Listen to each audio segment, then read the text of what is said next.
let's talk about 10 habits that have changed my homeschool that I am taking into the 2023 homeschool year. Let's get started. As a homeschool mom to kids ages 13, 12, 11, 10, 5, and 4 years old, these are habits that have proven incredibly helpful in our homeschool, and I can't wait to share them with you in hopes that they might help you in your homeschool as well. The first thing that I will be continuing, and a habit that has really helped my homeschool in all of the years of homeschooling, is having regular reflection time, just kind of going over things that we've done in the past and reassessment. Now, this goes with a lot of different things. We naturally tend to assess and evaluate how our curriculum is going for our school year. It's just something as homeschool moms we are always doing, and we oftentimes will see the problems with different homeschool curriculums. However, do we stop and take the time to think about what is going well with the curriculums that we're using? Why are we liking it? This is going to be absolutely pivotal in helping us make decisions for homeschool curriculum next year, especially if the curriculum you're currently using does not have the next level. Maybe your children are moving from elementary school to middle school, or from middle school to high school. There are going to be curriculums that don't go all the way through. And so knowing why you like the curriculum you like is going to be helpful in the future. But this doesn't just apply to curriculums. It also applies to your routines and your systems within your homeschool and within your family. Taking time to find what are the problems, what are some potential solutions, and what are the wins is definitely going to help you in your homeschool. The second habit that I absolutely love and would highly recommend is continuing your teacher education. Many public school teachers have to do continuing education courses or teacher training days to keep their skills fresh, to help them continue, to help them to learn, to be better at what they are called to do. And that's exactly what I'm going to encourage you to do as a homeschool mom. YouTube is a great place for this. There are tons of homeschool moms sharing tips and tricks, sharing videos on what you can do with your struggling learner, or how can you make math more fun or interesting. YouTube is a great place to continue that education. But other places you might consider are homeschool conventions. I will leave links to a few of my favorites down below. If you guys are in the Wichita, Kansas area, I would love if you guys would join me at the Kansas Home Educators Conference coming up here in April. I am actually going to be teaching a workshop all about how to help the highly distracted homeschool mom. But there will also be lots of other speakers there sharing tips and advice. There are also online conventions if you're not close to a current one. Definitely something to consider adding into your homeschool year. And of course, don't ever underestimate books. There are so many great books out there to help homeschool moms. A few of my favorites are Homeschool Bravely by Jamie Erickson and Teaching from Rest by Sarah Mackenzie. Those are just two amazing ones, but there are lots of other great ones out there that you can look into adding to your year this year, help you grow in teaching your kids. The third habit would be a weekly planning session. Now, this does not have to be long. It does not have to be intense. For each parent, it's going to look a little different, and a lot of it is going to be based on what kind of curriculum you use and how much planning and preparation is needed. I try to pick as many curriculums as possible that are open and go, but there is still always a little preparation needed. So on Sunday evenings, right before I go to bed, I will usually just flip open our curriculum. We use Sunlight as a portion of our curriculum. I will flip that open. I'm going to look through what is the book we are focusing on for this next week. If it is a new book for my children, I will go and take a Post-it note and I will simply write out the schedule. Monday, you're going to read pages this through this, or chapters here through here. I'm going to stick that Post-it note in the front for the entire week. Sometimes I'll do the entire book if we're only going to be in it for a couple of weeks.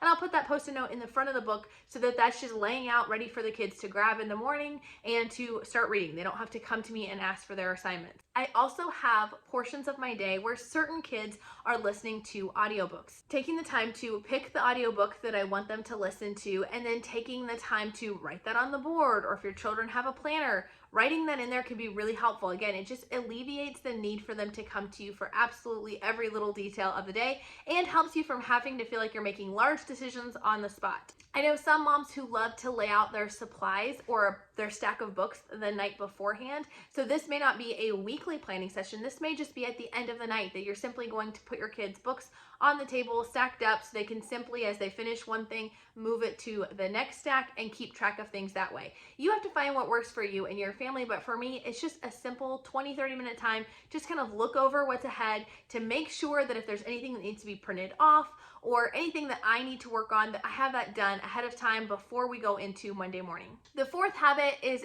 definitely streamlining things. And for us, one of the big ways that we streamlined last year that I'm looking forward to bringing into this year is our morning menus. Now this year we're actually moving it to an afternoon menu, but it's the same concept. Instead of having a morning basket or an afternoon basket with a million different things trickled throughout, we have learned that having it in a menu setting and being able to just open it up and go to next page, next page, next page has really helped our homeschool. Even if that includes adding in different books. So for us, we actually do the Who is My Neighbor from Apologia. It's a worldview curriculum. That is a portion of our afternoon basket. But simply having a page in our menu that says, now it's time to do that book, actually is really helpful for us. It just keeps us from having to, again, make a lot of last minute decisions and keeps us on track to make sure we cover everything we want to cover and don't get sidetracked with extras. The next one is quiet time at the end of the day. So at the end of our school day, we do a quick blitz around our house and then we have quiet time. For 1 hour, everyone goes to their bedroom. They are allowed to read a book, they can listen to an audiobook, they can draw, they can play quietly in their bed, but they need to be quiet for 1 hour. This gives a great transition between our school day and the rest of our day. They know when they wake up, there'll be no more school required. And for my oldest kids, if they have not finished their schoolwork, they can use that 1 hour time kind of as their quiet homework time.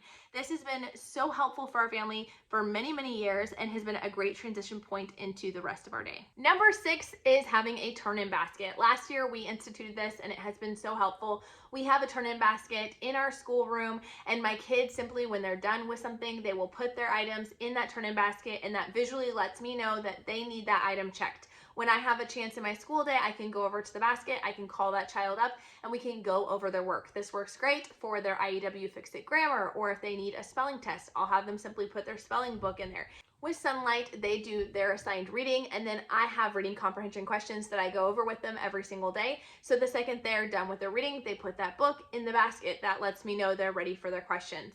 This really helps to alleviate the pressure and, again, the constant interruptions that happen throughout the day and is incredibly helpful. Number 7 is water bottles for each kid on the table every day. So you can see behind me, my kids' water bottles. In the morning, they each fill up their water bottle and set it at the end of the table. Then throughout the school day, instead of getting millions and millions of cups and having lots and lots of dishes at the end of the day, they go and they can grab their water. If they want to take it with them, that's fine because it has a lid. It keeps from avoiding spills. It keeps from having constant interruptions in the day, having them get up and go refill. This is something we started doing based off of Wendy at Plan Prep Praise. Her recommendations, she does this with our kids every morning. It also makes sure that they're staying hydrated, which helps your school day a lot because they're going to be able to mentally focus more when they are hydrated.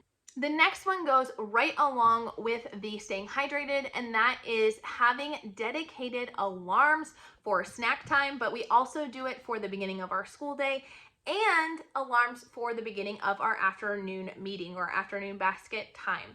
This has been really helpful. We have Alexa devices, and so I set up a routine, not an alarm. I learned this the hard way, but go into your Alexa app if you have one, and you can set up a routine, and you simply will have it, you can set it by time, or you can set it by when you verbally cue your Alexa device. It will go through a series of steps. So for us, when it comes time to 8:15, that's when we start our school day, the Alexa devices all throughout the house will make an announcement, is what I've set up for my routine, and it will say, kids, it's time for school, meet me downstairs in the family room.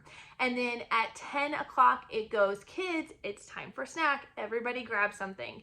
Then at 1 o'clock, again, same thing, kids, it's time for afternoon time, meet me in the living room. These few reminders and having this go off automatically without it being dependent on me has really helped save my sanity. It helps keep my kids on track.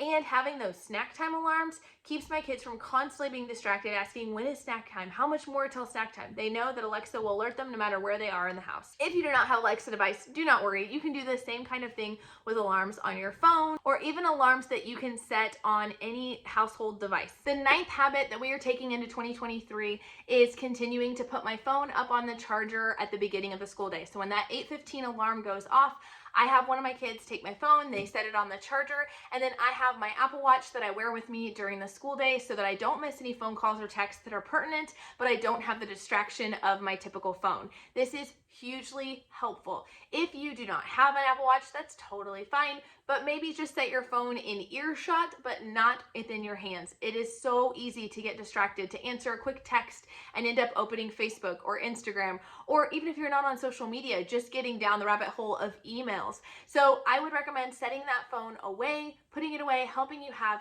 less distractions during your school day, be more focused, and you'll honestly finish sooner. The 10th and final habit that I am carrying into the 2023 school year is definitely planning for the less than ideal days. You guys probably know that I developed something called the bad day box many years ago. This box is really for those less than optimal days, the days where maybe you're sick, the days when maybe your kids are just having a mental emotional breakdown, or maybe you as a mom are having a mental emotional breakdown. It is full of all sorts of goodies and activities that can keep the learning going, but maybe when you need to set aside the book work. I've done an entire video on this up in the iCards and down in the description below that I will leave for you guys, as well as a bunch of free printables that you can use to create your own bad day box. The other thing that we've kind of done in relation to that is setting up sort of an alternative schedule. So we took the time looking at our life, looking at the craziness, the busyness, and the chaos that can naturally happen, and we created our ideal homeschool schedule, which is our day A's. And then we created a schedule that maybe is for the less than ideal days, which is our plan B. Then we created a schedule for those days that are even more chaotic, and those are our plan C days. So by taking our ideal schedule and breaking it down into what are those bare minimums for those rough days has really helped us. I did an entire video where I laid this out, what this looks like, and I will leave that here for you guys if you want to check it out. But just kind of planning for the less than ideal days can really help you in your homeschool. I hope these 10 habits have given you some ideas that you might take into the 2023 homeschool year to make it the best year ever. Talk to you guys later. Bye.